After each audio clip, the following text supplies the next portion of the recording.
Take the few part of the hair, divide it into two parts, make the braid of the each part. Now lift the few portion of the braid upside and take each part of the braid together and tie it with rubber band. And next make a half ponytail, tie the lower portion, lift the lower portion in between the tail like this. Take the each side of the braid together and put the braid into the ponytail. Lift the lower portion of the ponytail upside, put the each portion of the braids upside and tie it together. In the next, make a half ponytail with a rubber band having a long ribbon, and by using that ribbon, make a braid as you can see in the video, like this. Make sure to try it once, easy in making and beautiful.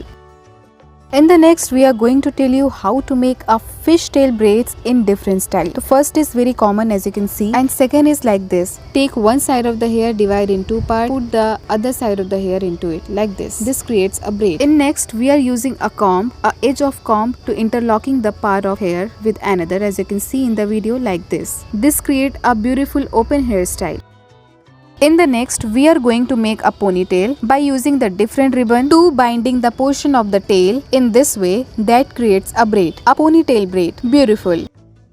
Now what's the next? Here we are going to use a rubber having a long ribbon in it to make a ponytail braid, taking each side of the hair in this way that creates a design in between the braid as you can see in the video, like this. Amazing.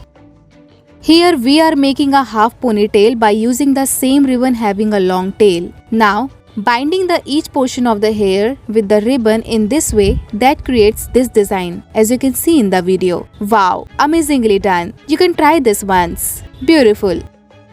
In the next, we are going to make each side of the braid as you can see in the video. Now take it together, bind it with rubber band and again make a braid of one side by taking some part of hair like this in this way, and afterward you will gonna see how this creates a beautiful design, and do the same on the other side. Amazing. Take some hair in the front, divide in three parts, making its braid, taking the each side of the hair like this and binding it together. This creates French braid. Actually, we are making here a front French braid as you can see in the video. So in this way, you will see the front French braid is being ready. Easily done. You can make the front French braid in another way. In another way means a quite different style as we have done before. In this way, you can see in the video like this. In the next, we are taking a portion of hair by using the rubber band. We are lifting the few portion of the hair from one finger to other like this. Amazingly done. Now taking all the portion of the hair together and bind it. This creates a beautiful flower on your hair. Interesting. You must try this. In the next, we're gonna use this type of thread in making the different hairstyle. So this become a trend in these days. So here we are making a front hairstyle by using the thread, wrapping the hairline like this. That creates a beautiful design as you can see in the video. Amazing. And now we can use this thread in the back hairstyle by knotting in the top and wrapping it by making a braids. You can use the different types of thread to wrap your hair in different styles. So I hope that you like the video. Thank you for watching.